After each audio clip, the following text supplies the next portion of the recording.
Welcome back to the show. Before we dive in, quick story. I never thought that I would get to the point where I enjoyed essential amino acids. I now see them as such a great tool between meals and as a post-workout.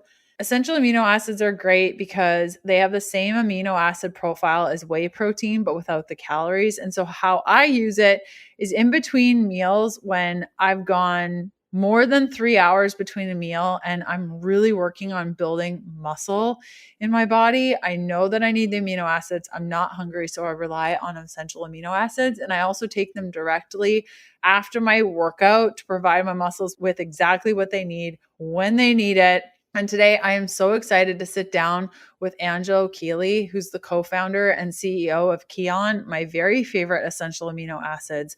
We're going to be talking about protein, amino acids, why they matter for literally everything, including your muscles, your hormones, skin, hair, mood, and even energy levels. So if you have ever wondered if you're eating enough protein or if supplements like collagen or BCAAs or essential amino acids are worth it, this conversation is absolutely for you.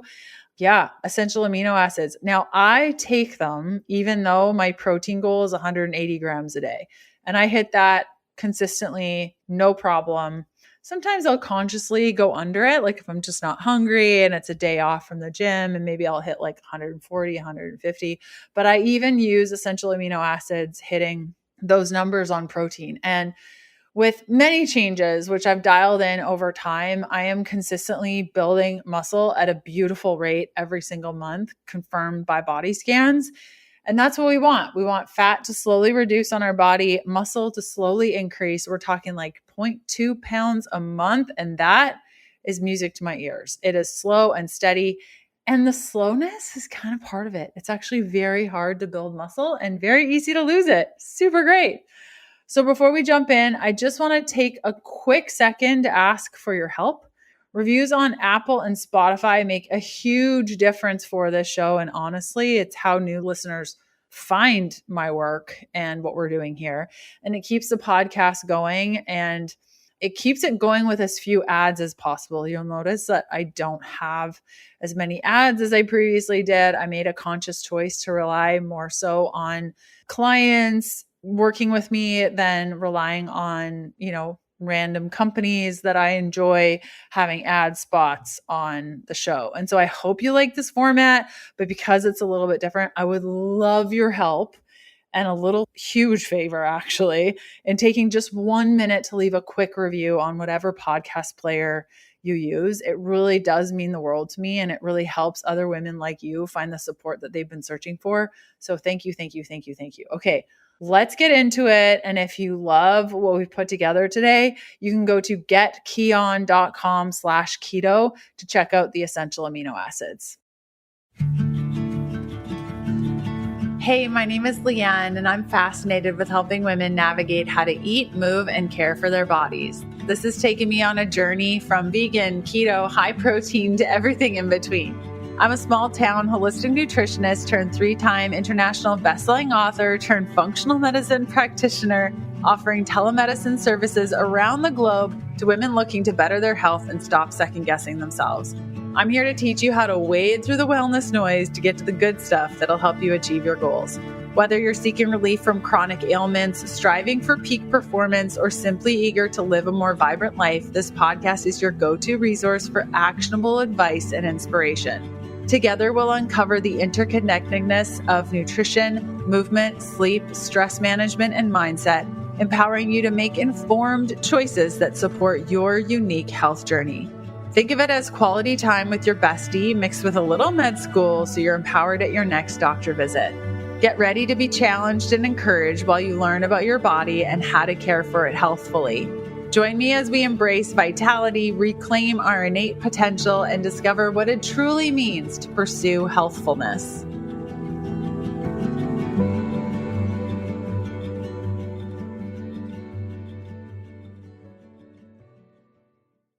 Hey, Angelo, how's it going? Good. Thanks for having me, Leanne. Yeah. How are you doing? I am so good. I'm so excited to talk about one of my favorite topics, protein. And as somebody who used to be vegan, who maybe had 20 grams of protein a day to now fast forward almost 2 decades, and I have to control myself not to eat more than 200 grams a day. I love protein. Do you really eat like 200 grams a day? I do. Yes. 200. Wow. Yes. That's Without a doubt. impressive. That's awesome. That's impressive. I really like meat and it's not a problem for me. I think 200 grams is well within an allowance that's like super healthy and vibrant. But it's definitely more, as we talk more about this, I think people find it's probably more than they're eating. And they should be more towards where you are than probably where they are. And I think the big misconception, at least when I'm meeting with a lot of my clients, they're like, yeah, totally. I eat so much protein. And I'm like, let's just track for a day and see. And they think their numbers are at least 100. And oftentimes it's lower than 50, like time and time and time and time and time again. And so I really wanted to have a conversation around the benefits of protein, what it's doing in our bodies, what amino acids are, why it's important, because I think in the keto space, there's this misconception around, well, if I have too much protein, I'm not going to be able to stay in ketosis. I'm going to have issues with insulin. I want to keep my protein low enough that I can lose weight. And so I really want to bust through some of these misconceptions that I see clients make over and over and over again when I'm meeting with them. And you probably see this in the realm of work that you're in also. Absolutely. Yeah. Okay. So let's start off with the very basics. Like, what is an amino acid and what is it doing in our bodies? Great question. So an amino acid, there are actually lots of different types of amino acids, but when we talk about them, we're typically talking about these 20 dietary amino acids that actually are the little building blocks of proteins. So when we eat a piece of protein, say a piece of meat, you eat a piece of meat and there's proteins in that. There may also be carbs and fat in it. The protein, the grams of protein in the meat are made up of these little amino acids. And the reason why amino acids and protein ultimately are important is because really protein is fundamentally different from both carbohydrates and fat. The primary role of carbohydrates and fat are to be used as energy for our body. And whether, you take a keto approach and you're really trying to utilize ketones more, or you have balanced diet approach where you're trying to utilize both, that's really not the context of this conversation, because what you find is that protein is fundamentally different. That's not its primary role. Its primary role is actually to help us replace the proteins in our body. The reason for that is because the way that proteins function in nature, and specifically in our bodies, is they basically have a certain lifetime. And proteins only can exist in their current state for a certain amount of time, and they basically then, in the simplest terms, get old, and they need to be refreshed. And so the proteins in our body, which maybe just take a step back, like the proteins in our body, what are we even talking about? The proteins in our body are not just what make up all of our muscle, but it makes up our organs, our skin, our hair, our eyes, but even things that you typically don't think of, like hormones, enzymes, and proteins. The metabolites of proteins are things like our neurotransmitters. So actually the chemicals in our brain are amino acids or other derivatives, metabolites from proteins and amino acids. So these things in our body, like all of these aspects of the functioning of our body, require to be refreshed. So the way that the proteins function, if you just take like some, a piece of your muscle, is that it can only last for so long, and then it needs to get refreshed so that it stays functional. In the simplest terms, I'm oversimplifying so we don't spend 3 hours on the science of this stuff, but it needs to be refreshed. And so the protein in your muscle actually breaks itself down into these little unique 20 amino acids, and that goes into your blood, and then it's reutilized to help rebuild a new protein. But the thing is that some of those amino acids can't be reutilized for the same reason. They're old. They're not ideal to build a new protein with. Some can be. The ones that you don't use end up getting converted to urea, and you pee them out. So as you immediately can notice, if you don't, outside of consuming food or consuming proteins exogenously, you're going to break down proteins in your body. Some are going to get peed out, and you're going to be missing something. You're going to need new amino acids to help rebuild those proteins in your body. And the way that we do that is we actually eat proteins. So whether that's meat or dairy products or even the proteins within plants, we chew those up, we digest them, They get broken down into these little individual amino acids. Those amino acids go into our blood and they help rebuild all the proteins in our body. So it is true that if you consume more protein than you potentially need at a certain given time, some of it can get converted into sugars via gluconeogenesis, but its primary role is not that. Its primary role is not to be used as energy. Its primary role is to literally just help us rebuild the proteins in our body. And amino acids are the actual components, the little building blocks of proteins that do that. So why protein for you? Why amino acids? What lights you up about this topic? Like when you tell us the story about why you do what you do. Why? It's funny. I was at like an open house last night from my older child. My son is going to go to middle school next year, and I was like in this little mock science class, and they're asking a question about like what ties all the life forms together, and I was like nitrogen. And I think they were thinking like how we're all part of like a food system, et cetera.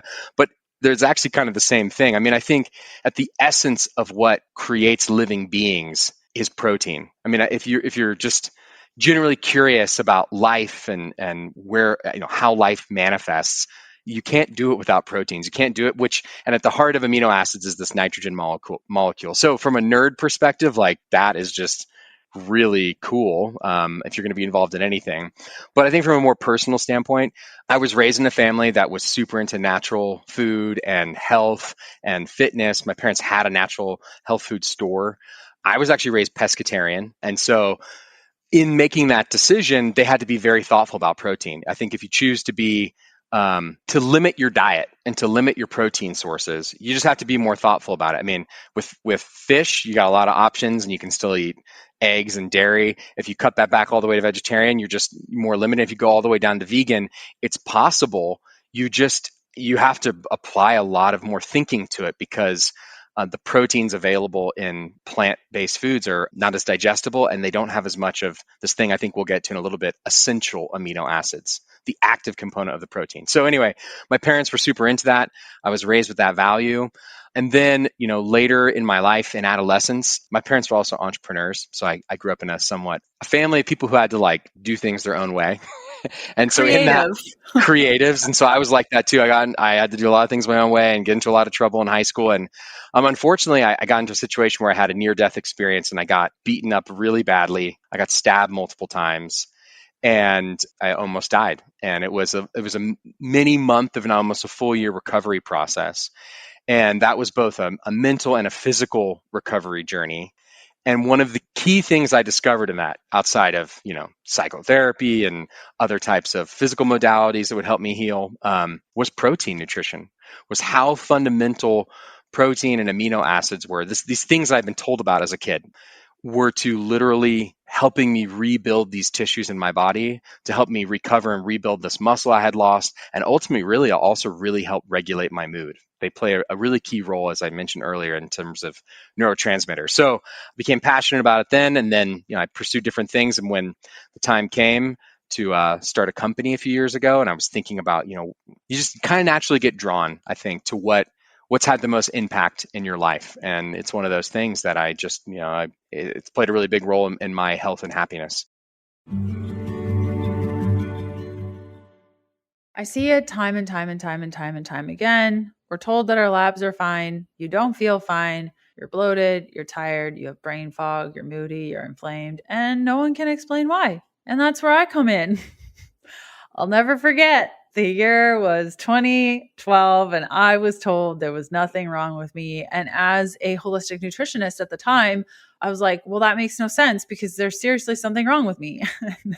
And that's when I studied functional wellness. And here we are many years later. And I love helping women decode the symptoms that they're being told to absolutely ignore.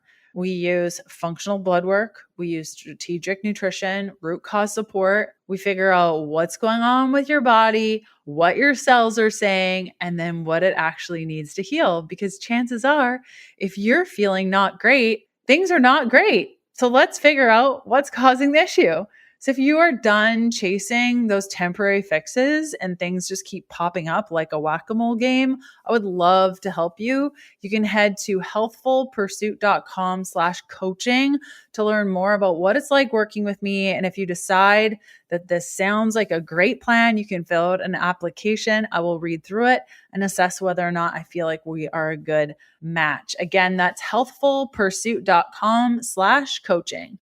Wow, what an amazing story. And it's always so fun to hear like the story behind the business and the desire and the passion, because there's ultimately that thing that really in a successful entrepreneur, there's always that story. And so thanks so much for sharing that with us. And I'm glad you kind of came through that so that you could educate all of us. And I agree with you. Protein is one of those things. Like it's so essential, and it's taking me years. And I think people are starting to wake up to in fact, I was chatting with a client yesterday, and she said, every time in the morning when I feel like I'm a little bit flat, I realize the day before I didn't have enough protein. And so when I eat protein, then all of a sudden I feel better. Like I'm starting to have these conversations with individuals because I think for a long time, protein was kind of at the bottom of the totem pole of priorities when it came to everything else that we had going on.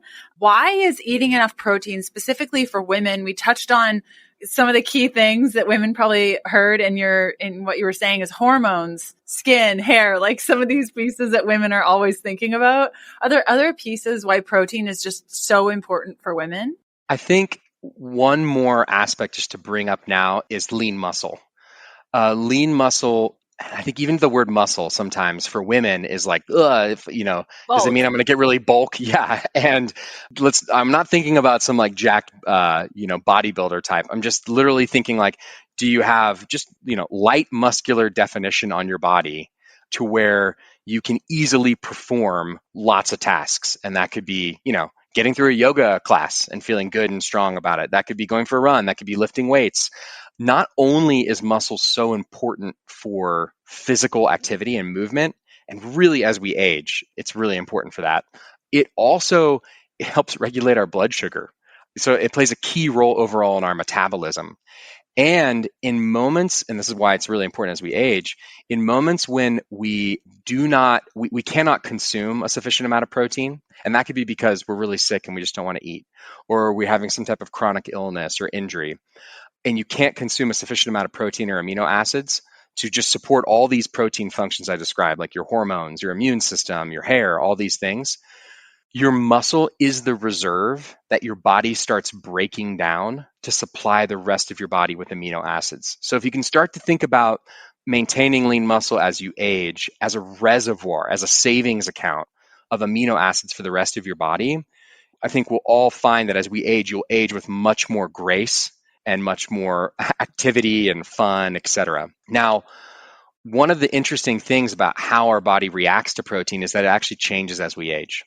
So this is a good time to introduce this concept of essential amino acids. And I promise I'll get back to why this is unique for women as well. At the heart of protein, I said there's these 20 amino acids. Well, there's 9 that are essential. And they're essential because your body cannot synthesize them. It can't make them. Your body can actually take those 9 and it can reconfigure them to turn them into the other 11 amino acids, excuse me. So that's why they're called essential. And that's how you define complete proteins. Like if you, for example, look at something that says it has protein in it on the back of a nutrition label and it doesn't have a percentage of daily value, that's because it's not a complete protein. Interesting version of this is collagen. People think, collagen is, protein. But if you look at the percentage, there's no daily percentage because it doesn't have all of the essential amino acids. And that's really how you would define something as being a quality protein. The other interesting part of essential amino acids is that they're the thing that actually stimulates the new protein synthesis. So when you eat this protein and you break it down, you get the essential amino acids, it's what tells the body to start building new proteins and leads in that whole process. It uses some of the non-essential amino acids, but it's really the active component of the protein. So when you're 20 years old, either gender, you're super healthy. If you were to consume 1 gram of just pure free-form essential amino acids, or 1 gram of a very high quality protein like whey protein isolate, that whey protein isolate, only about half of it is essential amino acids.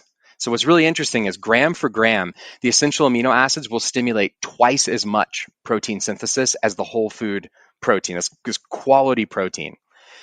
That's when you're 20. And that just shows it's because actually in that whole food protein, less than half of it is the essential amino acids. As we age, what we've discovered is that that protein that used to stimulate a certain amount of protein synthesis in someone at age 30, and then it progressively gets worse at 40, 50, 60, 70, our ability to digest the protein and our sensitivity to stimulating the muscle protein synthesis gets reduced. So if you take free-form essential amino acids versus a gram of protein at age 40, you're going to get about 3 times the impact. At age 54, it's going to keep going up and up and up and up. And that is for both genders. The thing that's distinct about women is that they have different hormonal cycles, right, in general. And then in menopause, it's a very significant hormonal changes. And during those periods of those hormonal changes, the sensitivity to be able to promote this new protein synthesis gets reduced. And it makes sense. Your body's going through other things. It's not like trying to rebuild all the proteins. It's trying to manage other things during that time. And thus, for a woman who is menopausal, for example, even if they were eating a lot of protein before and doing all the right type of resistance training, they may suddenly start to find that they simply don't get the same results that they got before. And that's because their body is not able to digest the protein and is not prioritizing that muscle protein synthesis. So you need to be thinking about increasing your protein intake even more. And so I'm honestly impressed that you're already consuming like 200 grams of protein, because I think it's good habits to start, so that as you age, it's going to really support you with maintaining good hair, skin, lean muscle, immune function, all those things, because your body is you're just going to be used to eating that amount of protein. That said, for folks that that sounds hard or really challenging, that's the perfect example of why supplementing with something like a free form essential amino acid can be so effective and helpful, because it can be 4 or 5 times the impact of a whole food protein. And again, not to replace the protein that you eat, but potential time when you might want to supplement it in order to maintain all these functions. So your question was, how is it important for women? I feel like I gave you a lot more than that, but did I answer the core question? You totally did. And I have a couple of questions that kind of stem from that, and a comment too. I get that question a lot of like, but will I bulk? I just want to highlight this because we touched on it very briefly. But okay, so bulking is very hard to do. You have to set out on a bulking journey that could take at least a year, and it has to be your number one priority in life. And so to think if I eat a little bit more protein, I'm going to bulk, I'm going to get bulky. No, you won't, my friend. It is so hard to bulk, and people do this as their number one goal for years. So don't think that having just a little bit more protein is going to bulk. So I just want to put that out there because we just touched on it lightly. And the next piece that I think the ears kind of went up was collagen. So a lot of ladies will, because we've come from keto, we're being told to eat more protein. I see a lot of women adding collagen to their coffee in the morning saying, yes, I got my 20 grams in for the morning. Can we talk a little bit about, is that collagen useless because it's lacking? And I think it's tryptophan, the amino acid that's not in collagen. Should we be having collagen? Should we be counting it as a protein? Or what do we do with that collagen we're adding into our coffees? So short answer is collagen can be useful. But I want to go back and just reaffirm what you said about you're not going to bulk. It's actually the inverse. In order to bulk, you have to continue to consume a lot more calories in addition to just the protein. You need to be consuming just an overabundance of calories plus the protein, and doing a very significant resistance training program. Like, if you're like upping your calories 1,000 and it's tons of extra protein and you're going to the gym 2 hours a day and lifting really heavy, I'm like, over several months. But the inverse is going to happen if you do the opposite. If you replace some of the foods that you're eating with something that is more nutrient dense in protein, high quality protein, you're going to get leaner, because consuming the protein actually requires more calories to burn. Because the protein stimulates this protein synthesis and it gets used throughout the body in these ways that help you rebuild all your proteins. It's actually like it makes you burn calories in order to perform that. So you're going to burn more calories from simply eating the protein than if you were to eat fat or carbs. So it's the inverse. And then it's going to help you have more, if you replace a pound of fat with a pound of lean muscle, you're going to burn that many more calories each day because your muscle requires more calories to maintain. So you're not going to get bulky, you're going to get leaner. Collagen. So the deal with collagen is that collagen oftentimes, if we just talk about like animal-based collagen, comes from a certain part of the animal that actually their collagen, right? Like similar to ours. And I think the core original idea, hypothesis was kind of like a like for like. If I eat this collagen, right, that comes from an animal, it's going to help me build my own collagen, which has to do with our skin, hair, nails, joints, etc. And that's not always the case, but outcome studies have shown actually that it looks pretty solid. That like actually, if you consume this collagen, it directly will support with collagen production in your body. But here's what's interesting. It's because it has a bunch of non-essential amino acids in really high doses. So it's very high in hydroxyproline, proline, glycine, which are unique to collagen. And when you consume them and you kind of like mega dose them, then it can support in focusing on the development of skin, hair, nails, joints. That said, it's not going to support overall whole body protein synthesis and specifically not muscle protein synthesis because it's deficient in one of those key 9 essential amino acids we talked about earlier. And just the overall profile, I don't want to go too down the wormhole on this, but you want all 9 essential amino acids and you want them in certain proportions to each other, which makes certain proteins better than others in the simplest terms, right? And it's why eggs and dairy are so superior because they really do have a certain profile of the amino acids that really promotes this protein synthesis. It has more of the essential ones that you really want, and collagen simply doesn't. So if you're taking collagen, and I think this is especially the case for people that are aging, let's say you're over 40, and you want your body to prioritize hair, skin, nails, etc., then taking a collagen supplement specifically for those reasons, it's a reasonable thing to do. You also simply could increase your overall protein intake and do other healthy behaviors, and you will support your overall collagen production in the body. I think like a direct comparison between eating 200 grams of protein a day of high quality protein and supplementing with essential amino acids versus taking the collagen, like we haven't had a study like that. But I would just say think about it as more, just targeting like aesthetics. Yeah. Like it's your skin and your hair. Yeah. That's how I would think about it. But don't count it. I wouldn't count it towards your protein goal. Yeah, completely. I agree with you completely. That's what I tell my clients, like enjoy it because it's for your hair, skin, and nails, but let's not count it toward your protein. Just think of it as a supplement, like taking vitamin D. You're also taking collagen. So up until this point, it's been a little bit doom and gloom. We've talked about collagen not being like an ideal source of protein, counting towards your macros and things. We've talked what about like not able to digest protein as we age and that getting more challenging? Like, what do we do? Like, what do we do to solve this problem if we're not able to digest as we age and it's getting more challenging and we need to eat more? But there's probably a lot of women listening that are like, Leanne, you must be lying, 200 grams of protein. There's no way. I can't get there. Is there a solution for us before we kind of move into other supplementation? I'm probably going to talk about BCAAs and creatine and kind of get into that. But is there a solution to the amino acid conundrum that we've kind of set up so people have a little bit of hope as we kind of turn the corner and talk about other pieces? Yes. And just a bit more context. I don't mean to be like overly doom and gloom, like the protein can't get digested. Like if you eat protein as a 50-year-old woman, you're going to you digest it and you get amino acids out of it. It's simply not, you're not getting as much from it as you used to, and your body is simply changing over time. So I wouldn't say like stop eating that protein and replace it with something else. Keep eating that protein. Like try to keep eating healthy protein, in every single meal that you eat.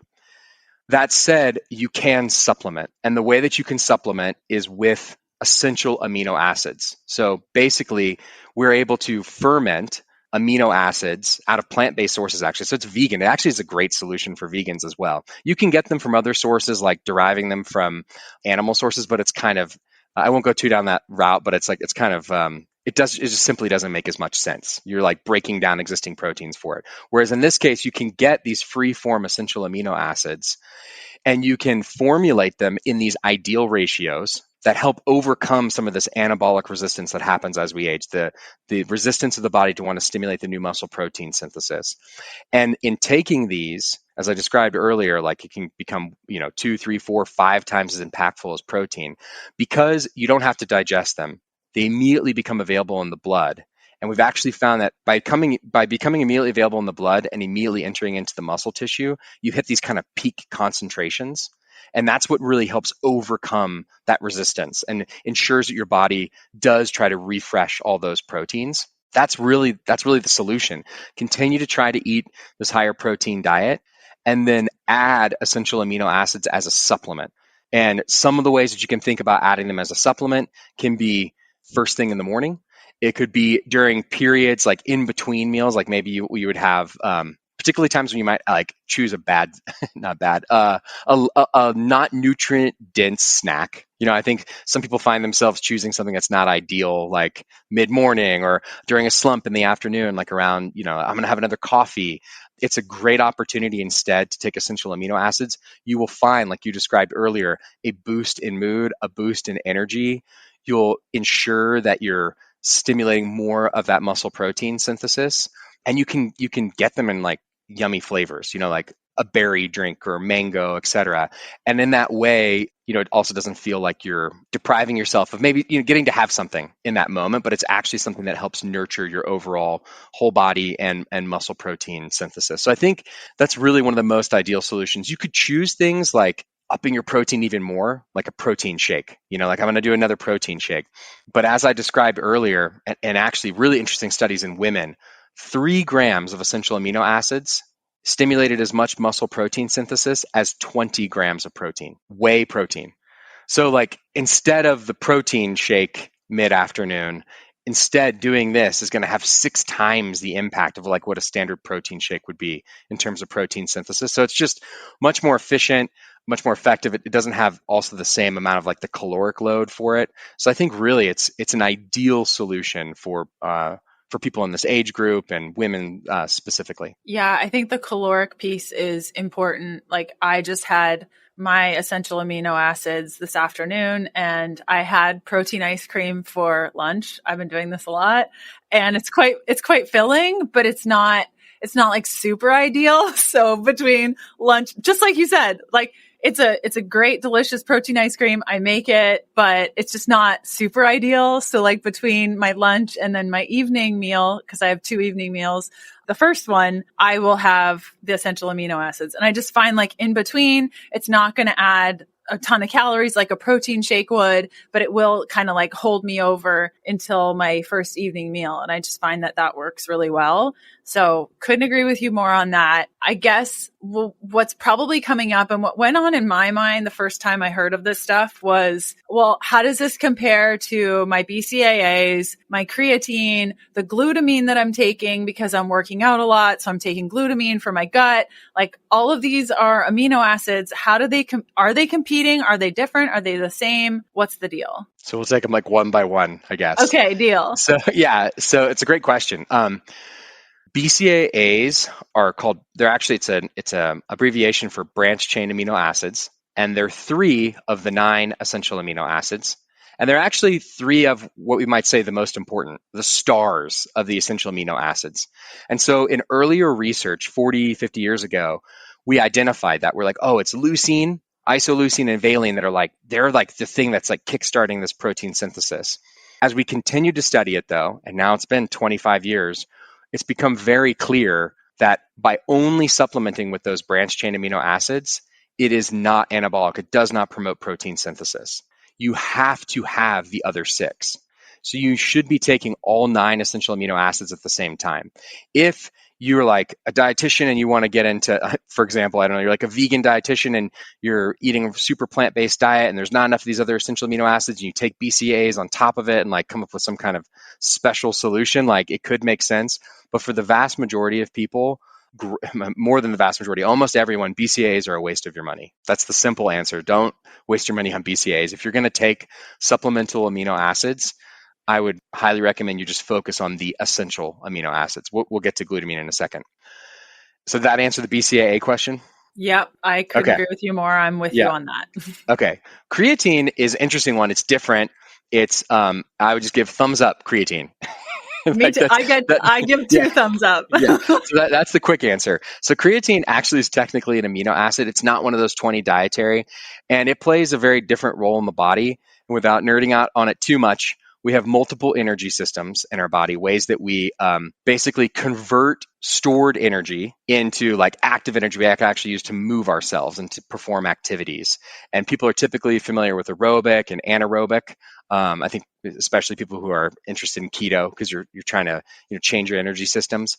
There's a third one though. It's called the phosphocreatine energy system, and it actually utilizes phosphocreatine stores at the location of the muscle, like in the cells, and it's for super quick bursts of energy. And so it's like when you're like pushing up the barbell. And it's especially useful if, for example, you're doing some type of weight training and you typically can do 10 reps of this weight. If you have been habitually taking creatine, you'll find you could do 12 reps because you can actually just you have more of this stored energy at the muscle itself and allows you to perform more work. So that's its like fundamental role. And so it's beneficial in that way because it really improves your overall exercise performance. And by improving your exercise performance, it enables you to get more gains from your exercise. We didn't go too much in that with EAAs. Essential amino acids actually have incredible benefits if taken before, during, or after exercise. So we could go into that if you want to, but creatine, absolutely, if you just take it every day, it doesn't matter when you take it. It's about just digesting it every day and it being in your actual muscle tissue, you will see a lot better performance in exercise itself. And by having better performance in exercise itself, you're going to get healthier, you're going to get stronger. There's really other interesting studies too that are more related to sleep and related to cognition. They're more limited, but what appears to be the case is that in a similar way that it impacts your muscles performance, it impacts your brain's performance and the ability to sleep by basically providing this immediate energy source to the brain. But there's just like, I mean, there's like 1,000 studies on more of that Oh on man. creatine around overall like exercise performance. So it's a good one. Only thing on that, again, I'd say there's kind of weird history where people are afraid it's going to make you bulk just by taking it. It is the case that by going into the muscle, it does draw more water into the muscle. So if you did like a body scan and you saw how much muscle, fat, bones you have, etc., and then you started taking creatine, you would know that your muscle volume would go up some, as would the water inside of the muscle because it's being stored. But it's not the kind of thing that's like, and maybe on the scale you weigh a pound more, but it's not a bad pound, right? It's water being stored inside your muscle and it's overall helping you have better energy and exercise performance, etc. So creatine, did I answer that one okay? Love creatine. A lot of women are also concerned about losing hair with creatine. I've not It's just seen not, that. yeah, it's not a thing. It's one of those old myths. Yes, totally. Love creatine. Some women do say when they start supplementing with creatine, they do get a little bit puffy, like more of a water weight situation. But I've found if you just have faith, it will kind of subside and things will be great and you'll be lifting heavier. So love creatine. Yes. The next one was glutamine, which a lot of individuals do take. People that are interested in protein, glutamine comes up only because if we're lifting and we're doing heavy things and all the things, it's going to maybe affect our gut. And so a lot of people will take glutamine. Thoughts on Yeah, glutamine? and for glutamine, it's a non-essential amino acid that actually is part of like it's very common in meat-based diets, and it has no negative side effects with it's not going to compete with the essential amino acids. Cool. Awesome. So we talked just briefly, maybe at like minute 5, about protein intake. And there was a little bit about urea, and then we kind of skimmed over it. I think this conversation around protein wouldn't be complete if we didn't talk about the concerns around kidney function and protein intake. Is it amino acids that could affect kidneys? Are the amino acids affecting kidneys? Is it protein intake overall? Can we just kind of clear up some of the kidney concerns within this conversation? Yes. So for anyone who does not have kidney disease, the research overwhelmingly shows that protein consumption does not negatively impact your kidneys, nor does it cause kidney disease. So I think that's the first most important thing to say. By consuming 200 grams of protein a day, by consuming free-form essential amino acids, there is no negative impact to your kidneys. That said, for someone with some form of kidney disease or advanced kidney disease, one of the issues is that when they try to consume protein, the excess of certain non-essential amino acids typically have to be processed. And when they're processed by the kidneys, it taxes the kidneys more. And so this is actually an interesting topic that I'm less, I mean, I've read many of these papers, but I'm less familiar with it because I'm thinking more in terms, not like in a clinical setting of, solving kidney disease, but actually essential amino acids are something actively being studied as a therapy, not as a therapeutic, but as a nutritional replacement for protein for people with kidney disease. The reason for that being is because, as we talked about earlier, constantly the proteins in our body are being broken down. And when they get broken down into essential and non-essential amino acids. And some of them can be reused and some of them cannot be reused, right? And get converted. When you only consume essential amino acids, it ensures that you have less of an abundance of non-essential amino acids that you consumed at the same time. And so there's a total net lower amount of total amino acids being put into the digestive system and into the blood. And thus there's a lower amount of processing that the kidneys have to do, because you end up just prioritizing as much of the existing broken down amino acids that are in the blood to be utilized with just the essential amino acids, which are really the active component. So in short, protein and essential amino acids, you don't have to worry about them at all if you have healthy kidneys. They're not going to, there's no science right now that shows that it would provoke or create any type of kidney issues. If you have advanced kidney disease, I would actually talk to your doctor about potentially the research and the science that's out there about essential amino acids, because it may be something that he or she may recommend to you. If you've been thinking about getting started with the bioactive precision peptides and you need a little boost to get going, here's the boost. Starting on October 1st, all prices are going to go up by about 10%. But here's what I've locked in for you today. If you set up a subscription before the end of September, your prices get locked in at today's rate all the way through till the end of the year. And even better, when you set up a subscription, you're going to be saving money automatically on top of the additional savings I've locked in for you. So for the first 3 months of your subscription, you're going to get 10% off. Then it's going to move to 20% off every order forever on that subscription, no matter if you plus or add anything in the future. So by the time the price increase hits in January, you'll already be saving more than everybody else.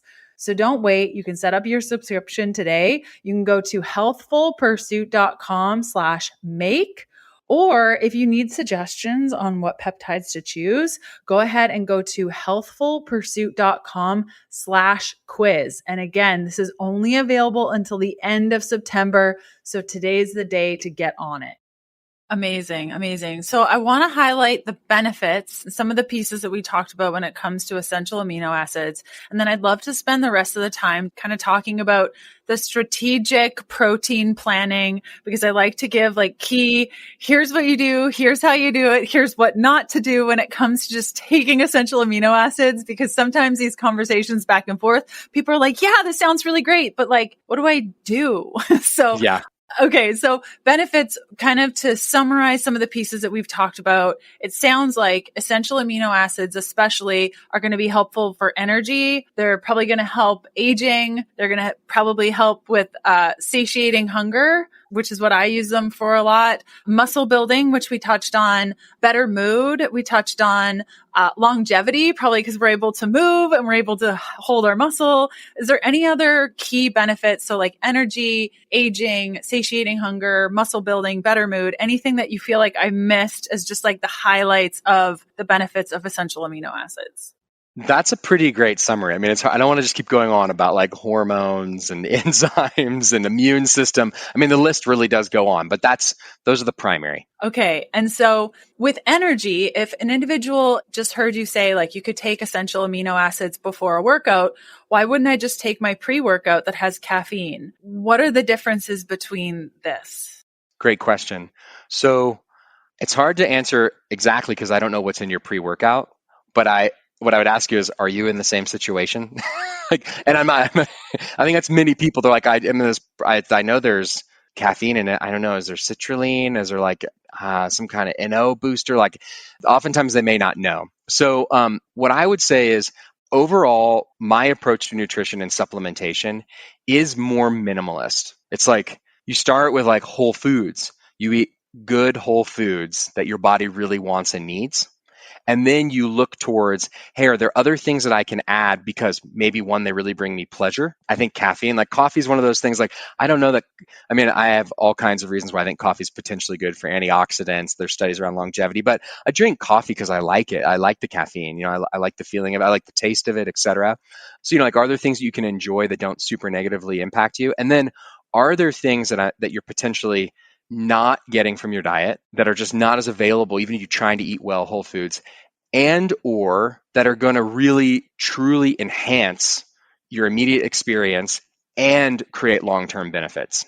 So I would squarely put essential amino acids in that group. And again, this is if you're taking all 9 essential amino acids and in an ideal formula. It's not like just any one you get off the shelf. You got to be looking for the right type of formula around this. But if you take them, you are going to have this massive increase in the stimulation of muscle protein synthesis combined with the exercise is going to make your whole workout more efficient. You're going to get more improved functional muscle. You're going to get more gains from it. You're going to reduce your recovery time from it.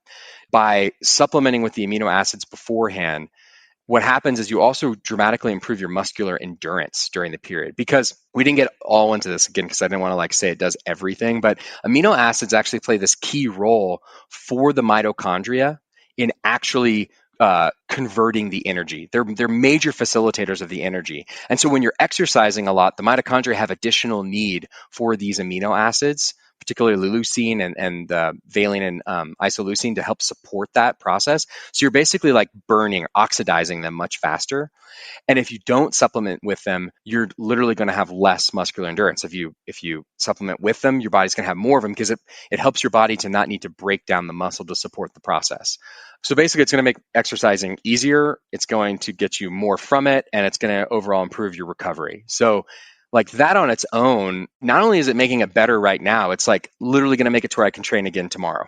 And it's going to make it to where I'm building upon the positive effects that I got today long term. I think you just have to ask the same questions of your pre-workout. Like, is it doing it? Are these unique ingredients doing that? Are they just like giving me like this, making me feel tingly and giving me this blood flow and this pump? Are they just kind of getting me high on the caffeine?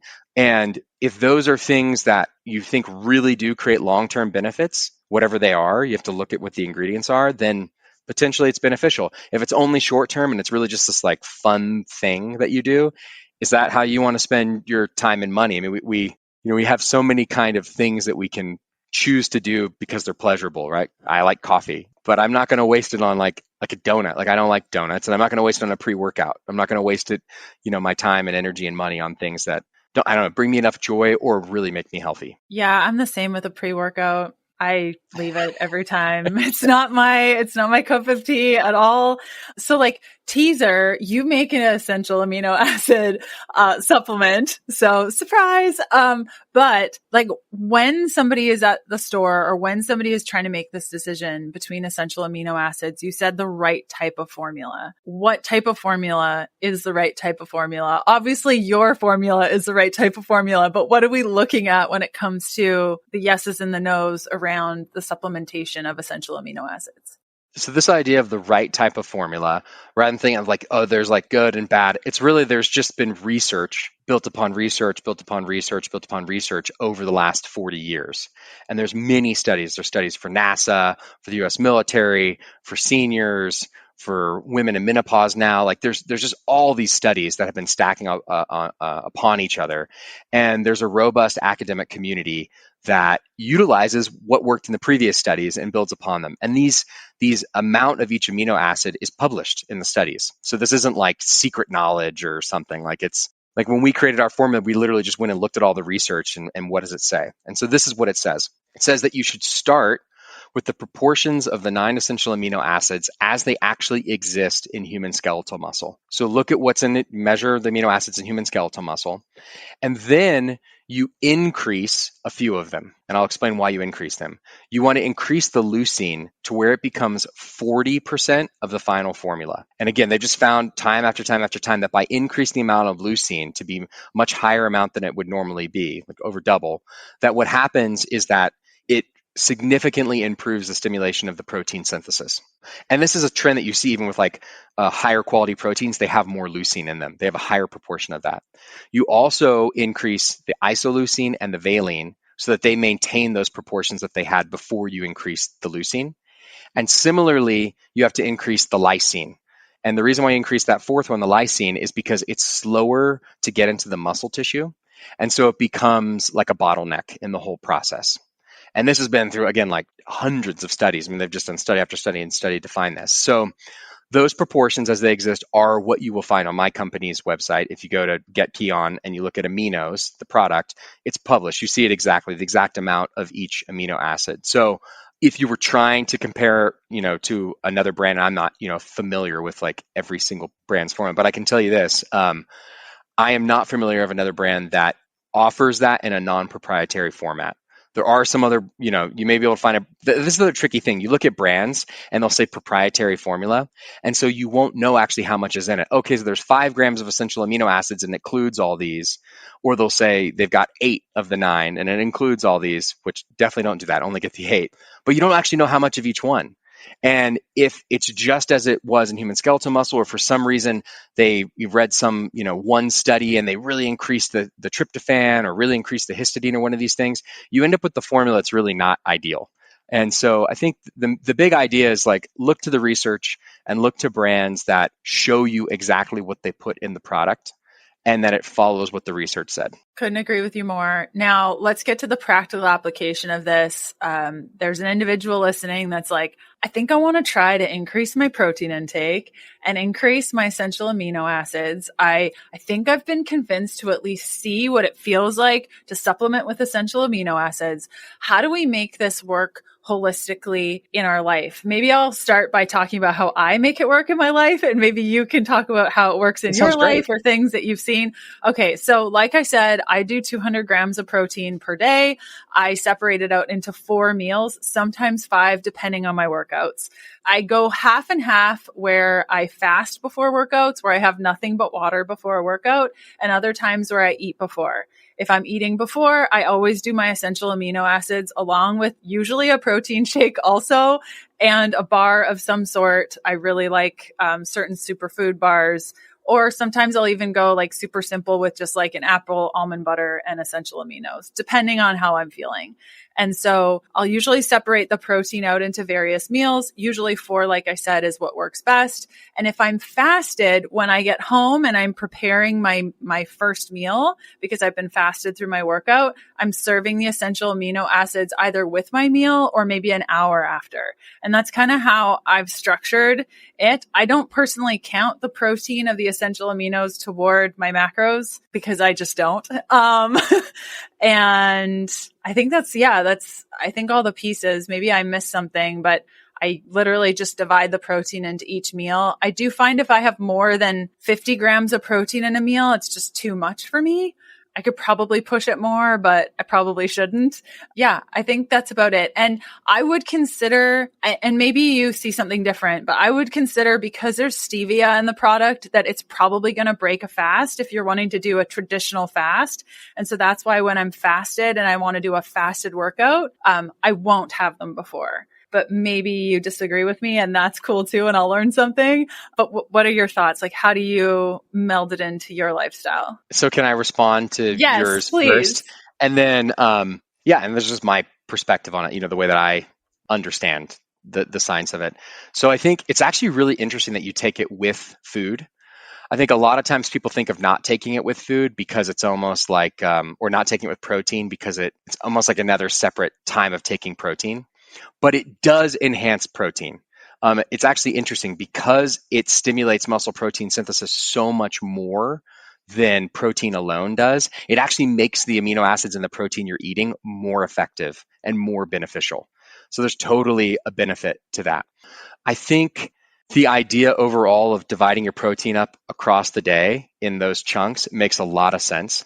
And the reason for that is there are certain limits. There's not like a limit to how much protein your body can use, but there's a limit to how much protein your body will prioritize for muscle protein synthesis. And for you at your size, it probably is about 50 grams. So it makes sense. If you eat more than that, it's not going to be as prioritized for building new muscle. Instead, it's going to be, it's a lot of it, more of it could get converted into sugars. And so that is part of the reason why people think, oh, I shouldn't eat so much protein. But it's really how much protein you eat at once is really the bigger piece of it. I think in terms of the fasted workout, it's all about like why you're fasting. So yeah, it's all about why you're fasting. I think, but my view on the science is that like I can't see any reason why you'd be fasting unless it's like more like spiritual or psychological about why you would restrict from it for these reasons.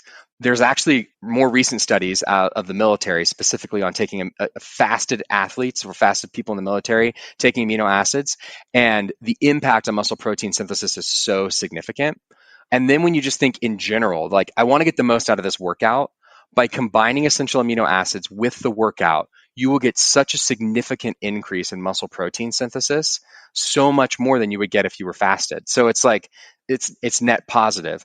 If it's something that's about like autophagy or mitochondrial biogenesis or those types of themes, there's actually, I mean, the research on autophagy and the things that actually are more related to like protein restriction and trying to restrict the amount of mTOR that gets stimulated, those are all rodent-based studies.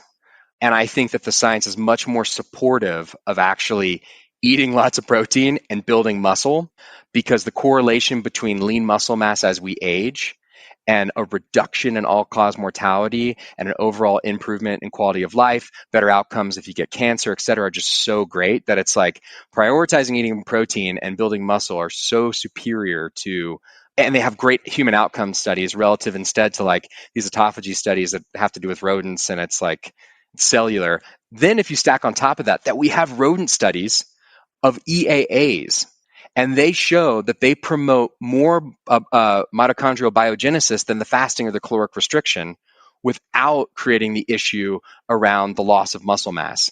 Because it is the case that if you go more than a few hours without protein, you go into net muscle loss. Your body does start breaking down the muscle, not like crazy. It's not like you're going to get weak, but like you start breaking down the muscle to supply the rest of your body with amino acids to help rebuild those proteins. So like if it's a mitochondrial biogenesis argument, if it's a exercise performance argument, if it's maintaining lean muscle argument, I just feel like EAAs are the better solution. So that's my take. So the takeaway in my schedule would be, and you know what? I have not tried this. I have not tried just having essential amino acids before the workout and working out. That's the first thing I do. Okay. I'm going to try it because I recover so much better fasted after a workout. Like it's incredible. My recovery, it's incredible. But okay, you've tasked me. You've tasked me to try before. This. Yeah. Okay, I'm going to try that. What are other pieces that you find, like, did we miss anything and how to structure these, how to bring them in? I think, I guess rather than trying to go through like how I use them necessarily, but just to further embrace like my reflections on how you use them is just what works for you. Like it is the type of supplement that can work in many different ways. It can make the protein that you eat more effective. It can be used in a period when you typically would be fasting to still maintain like the general sense of, because I like that sense of fasting too. Like first thing in the morning, I don't eat, I take essential amino acids and then I work out. And it's got, like, I feel lighter, I feel more present. Like I like that. So I think it's a great example of during periods of fasting actually, which I would say without technically breaking your fast or, interfering with those impacts. And it's excellent before exercise. It's excellent during exercise. It's excellent after exercise. It can fit into kind of snack type periods throughout the day. And yeah, so all of those are good solutions. What I would just say is like, what's going to work for you? If overall you're trying to be healthier, is it just work for you? It's like, I'm just going to take it first thing in the morning. And I know first thing in the morning, I'm stimulating more muscle protein synthesis. I'm breaking, that period where my muscle has been breaking down to supply my body with amino acids with like this ideal source. If you like it more before exercise, do it then. I think it's just like, what are the best habits for you that are going to help overall support your health goals. 2 last questions. How much is too much? Because we've said before workout, after workout, with your meal, snack, like how many is one scoop a day plenty? Does it depend? Like you were saying, as we age, we require more. What's the strategy there? So as I just said, 1 scoop a day is great. You're taking a great first step in your health and just helping to give your body what it really needs.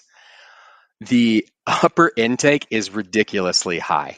So it has been studied that there's no negative side effects up to 20 servings a day.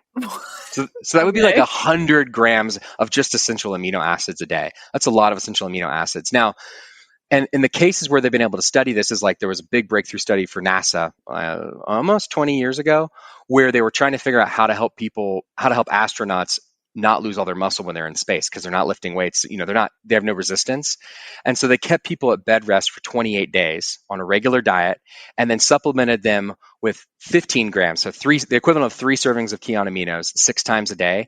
And after 28 days with no movement, total bed rest, there was no net muscle loss. This could be awesome for individuals that are recovering from surgery and things. Yes.